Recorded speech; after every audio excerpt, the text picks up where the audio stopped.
هذا القرآن يوحدنا لطريق الخير يوجهنا الله تعالى أنزله ورسول الله معلمنا ورسول بسم اللہ الرحمن الرحیم۔ حکم سفر باقی است تا وقتی کی داخل وطنی اصلی خود شود یا نیت اقامت 15 روز یا زیادہ ازاں کند در شہر یا در دیہے۔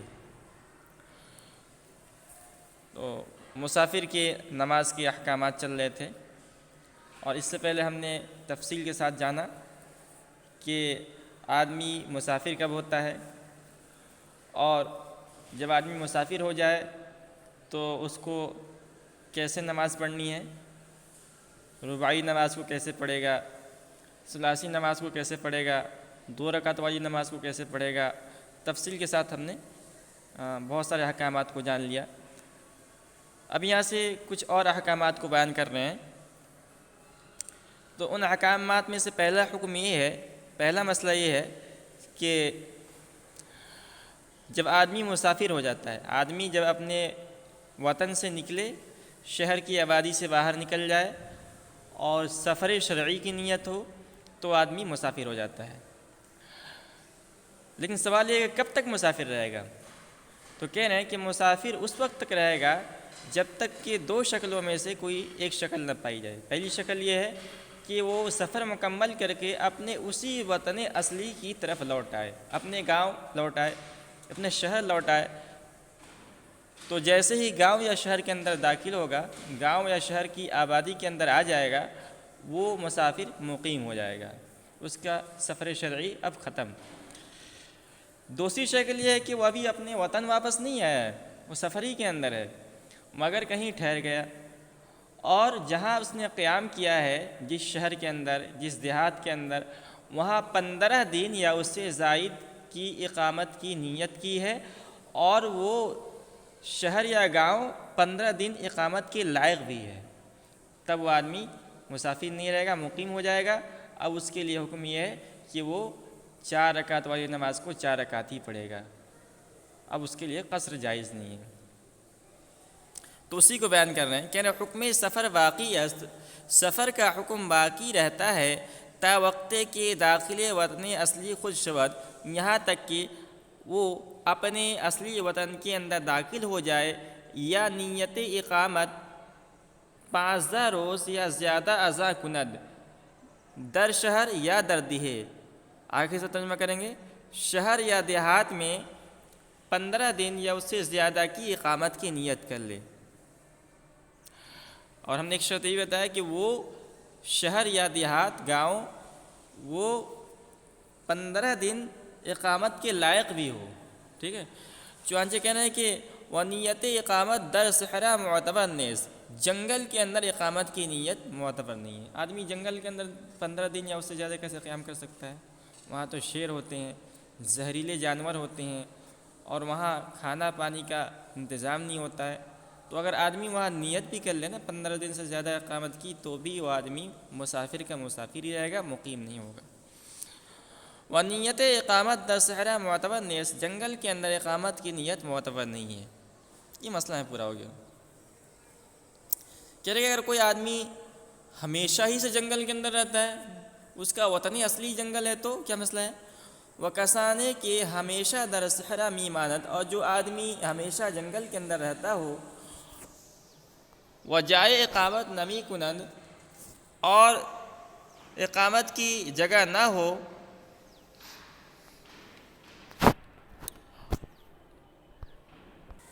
تو وجائے اقامت نمی کنند مگر چند روز، اور وہ کہیں نہیں ٹھہرتے ہوں مگر چند ایام، آہا ہمیشہ نماز اقامت میں خواندہ باشند، تو ہمیشہ مقیم والی ہی نماز پڑھیں گے۔ تو کچھ لوگ ہوتے ہیں تو ان کا وطن ہوتا ہے جنگلی کے اندر رہتے ہیں، اور سفر کے اندر رہتے ہیں وہ لوگ، یعنی اصل ان کا وطن تو جنگل ہوتا ہے، جنگلی کے اندر، مگر ادھر ادھر بھٹکتے رہتے ہیں، کبھی یہاں چلے گئے، جن کو ہم لوگ بولتے ہیں صحرا نشین آدمی،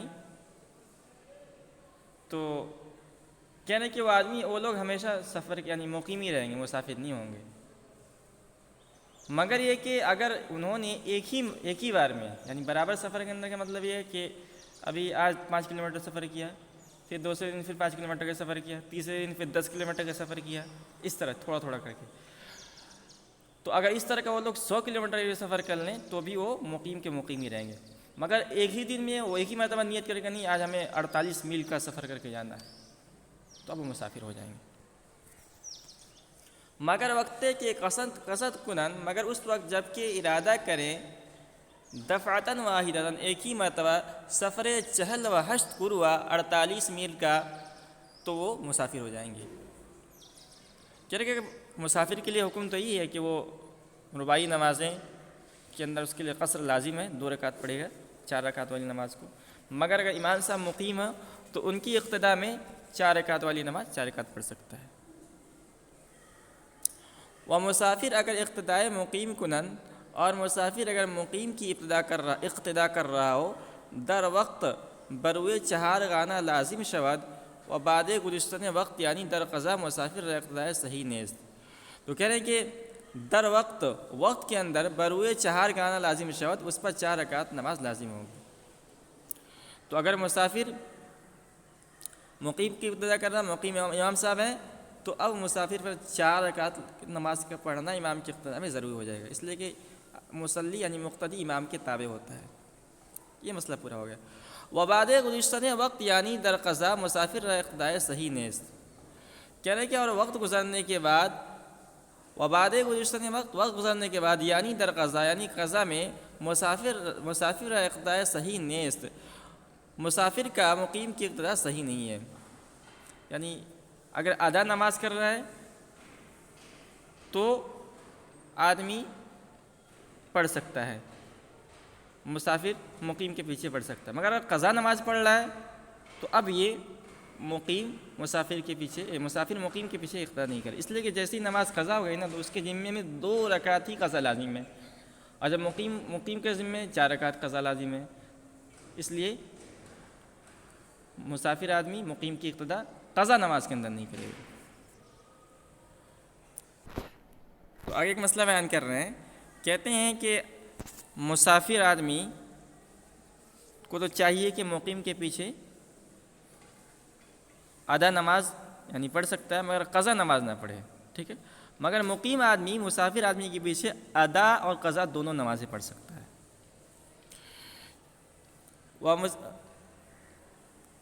ومقیم را اقتداء مسافر ہم در وقت و ہم بعد وقت در قضا صحیح ہے. اور مقیم کا مسافر کی اقتداء کرنا وقت کے اندر اور وقت کے بعد بھی قضا نماز کے اندر صحیح ہے، ٹھیک ہے. لیکن اب کیا ہے، کیسی شکل کیسی ہوگی؟ مسافر پر 2 رکعت نماز فرض ہے نا، کہ امام مسافر دوگانہ خانہ سلام دہد، مسافر امام 2 رکعت نماز پڑھ کے سلام کر دے، اور مقتدی مقیم برخاستہ 4 رکعت تمام کنن، اور مقتدی مقیم کھڑے ہو کر 4 رکعت نماز پوری کرے. تو اگر امام صاحب مسافر ہے خواہ ادا نماز کے اندر یا قضا نماز کے اندر، تو 2 رکعت پر وہ مسافر امام صاحب سلام پھیر دیں گے، اور مقیم مقتدی لوگ کھڑے ہو کر 2 رکعت پوری کر دیں گے. اور اگر مسافر امام صاحب کو یہ شک ہو جائے یعنی اندیشہ ہو کہ میرے سلام پھیرنے پر لوگ بھی سلام پھیر دیں گے، تو یا لوگوں کو معلوم نہیں ہے تو وہ سلام پھیرنے کے بعد کھڑے ہو کر کہیں، اعلان کر دیں کہ اتموا صلاتکم لانی مسافرون، کہ اے مقتدی لوگ تم لوگ اپنی نمازیں پوری کرو، میں مسافر ہوں. یہ مسئلہ یہاں پورا ہو گیا. آگے ہے مسئلہ وطن اصلی بوطن اصلی باطل شود، نہ بسفر اور نہ بوطن اقامت. کہہ رہے کہ وطن اصلی سے باطل ہو جاتا ہے، نہ کہ سفر سے اور نہ وطن اقامت سے.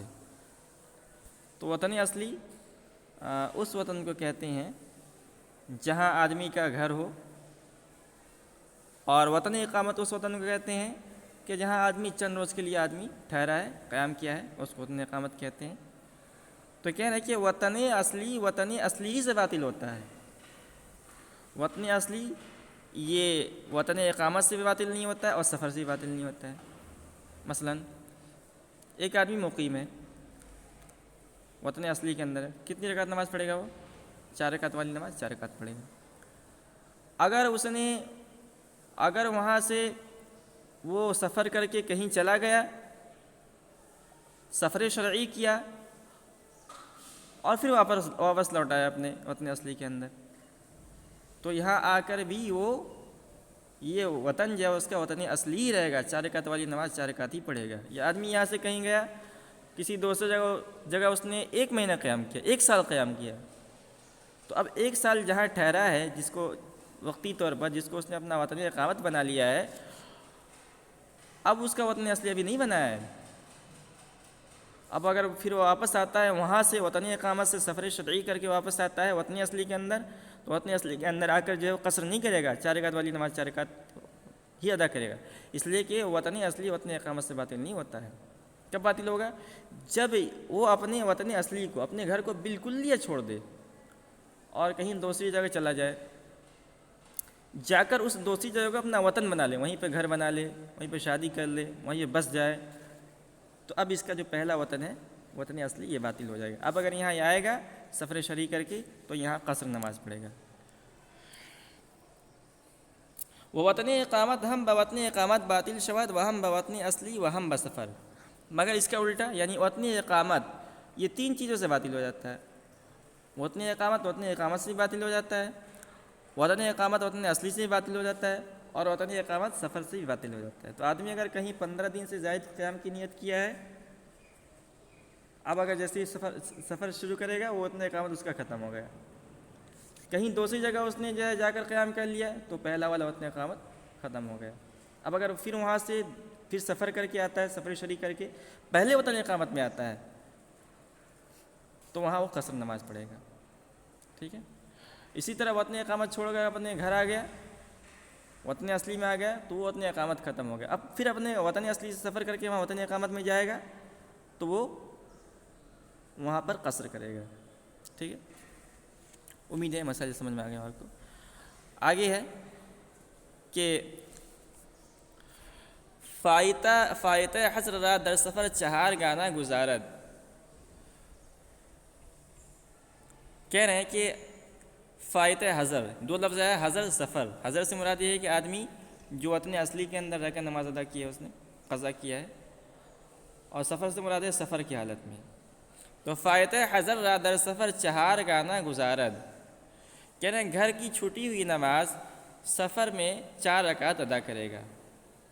تو ایک آدمی اپنے گھر کے اندر تھا، وہاں اس کی ظہر کی نماز قضا ہو گئی تھی، اب اس نے سفر کیا، ٹرین کے اندر سفر کر رہا ہے، سفر شرعی کر رہا ہے، اس نے سوچا کہ چلو بھائی عصر کی نماز میری چھوٹ گئی تھی، 4 رکعت چھوٹ گئی تھی، اس کو ادا کر لیتا ہوں۔ تو اب سفر کے حالت میں آدمی یعنی قصر لازم ہو جاتا ہے نا، تو وہ اس عصر کی نماز کو 4 رکعت پڑھے گا یا 2 رکعت پڑھے گا؟ کہنے 4 ہی رکعت پڑھنی پڑے گی۔ اس کا الٹا، ایک آدمی سفر کے اندر ایک آدمی کی عصر کی نماز قضا ہو گئی تھی، اب وہ واپس لوٹ آیا اپنے گھر، اب اس نے سوچا کہ چلو اس سفر والی نماز کو ادا کر لیتا ہوں، تو کہنے کہ 4 رکعت ادا کرے گا یعنی قضا کرے گا 2 رکعت؟ کہہ رہے 2 رکعت قضا کرے گا۔ فائتہ حضر را در سفر 4 گانا گزارد، حضر کی فوت شدہ نماز سفر کے اندر 4 رکعت ادا کرے، و فائدہ سفر را در حضر 2 گانا گزارد، اور سفر کی فوت شدہ نماز حضر میں 2 گانا ادا کرے۔ یہ مسئلہ یہاں پورا ہو گیا۔ اب آگے ہے مسئلہ در سفر معصیت۔ سفر معصیت کہتے ہیں وہ سفر جو گناہ کے لیے کرے۔ مثال کے طور پر ایک آدمی سفر کر رہا ہے اور دہلی کا سفر کر رہا ہے، کیوں؟ وہاں جا کر آدمی چوری کرے گا، یا وہاں جا کر آدمی سنیما دیکھے گا، فلم دیکھے گا، تو یہ تو کوئی نیک نیت نہیں ہے، گناہ کے لیے سفر کر رہا ہے۔ تو اب اس سفر کے اندر نیک آدمی بھی ہے، یعنی وہ نمازی آدمی ہے، مگر ایک آدھ 2 گناہ کر لیتا ہے، اس نے سوچا چلو وہاں جا کر دیکھ لیتے ہیں، کوئی فلم آئی ہے اس کو دیکھ لیتے ہیں، مگر کیا کہ نہیں نماز بھی نہیں چھوڑوں گا میں۔ تو اب وہ رخصت پہ عمل کرے گا یا اتمام پہ عمل کرے گا؟ اس لیے کہ رخصت جو ہے نا، یعنی چھوٹ ہے نا، رعایت ہے نا، جیسے ریلوے کے اندر ہوتا ہے، کنسیشن ہوتا ہے نا، رعایت، کہ اگر آدمی طالب علم ہے، اسٹوڈنٹ ہے، تو اس کو 40% 50% چھوٹ ملتی ہے، رعایت ہے۔ اسی طرح شریعت نے کہا کہ چلو تم سفر کر رہے ہو، سفر کے اندر بہت تکلیف ہوتی ہے، تو چلو تم 4 رکعت والی نماز 2 رکعت پڑھو، ٹھیک ہے۔ لیکن یہ آدمی تو گناہ کے لیے سفر کر رہا ہے، تو کیا اس کو رعایت ملے گی؟ تو کہہ رہے اس میں اختلاف ہے۔ تو در سفر معصیت نزد ائمہ ثلاثہ قصر روا نباشد، سفر معصیت میں ائمہ ثلاثہ کے نزدیک قصر جائز نہیں ہوگا۔ ائمہ ثلاثہ امام شافعی، امام مالک، امام احمد بن حنبل رحمۃ اللہ علیہ، ان کے نزدیک اتمام کرے گا۔ کوئی ڈاکو ہے سفر کر رہا ہے، کوئی چور ہے سفر کر رہا ہے، تو ان کے لیے قصر نہیں ہے، وہ 4 رکعت والی نماز 4 رکعت پڑھے گا۔ اور نزد امام اعظم روا است، اور امام اعظم ابو حنیفہ رحمۃ اللہ علیہ کے نزدیک جائز ہے، یعنی قصر کرے گا۔ افطار روزہ، روزے کا افطار کرنا، یعنی مسافر کے لیے 2 حکم ہے نا، مسافر کے لیے 2 چھوٹ ہے۔ پہلی چھوٹ یہ ہے کہ وہ 4 رکعت والی نماز 2 رکعت پڑھے گا، دوسری چھوٹ یہ ہے کہ روزہ نہیں رکھ سکتا ہے، تو امام اعظم ابو حنیفہ رحمۃ اللہ علیہ سے اس کو فل کنسیشن ملے گا، روزہ بھی نہیں رکھ سکتا ہے اور 4 رکعت والی نماز 2 رکعت نماز پڑھے گا، چاہے گناہ کے لیے سفر کر رہا ہو۔ وہ واجب اس قصر نماز، اور نماز کا قصر کرنا واجب ہے، ضروری ہے۔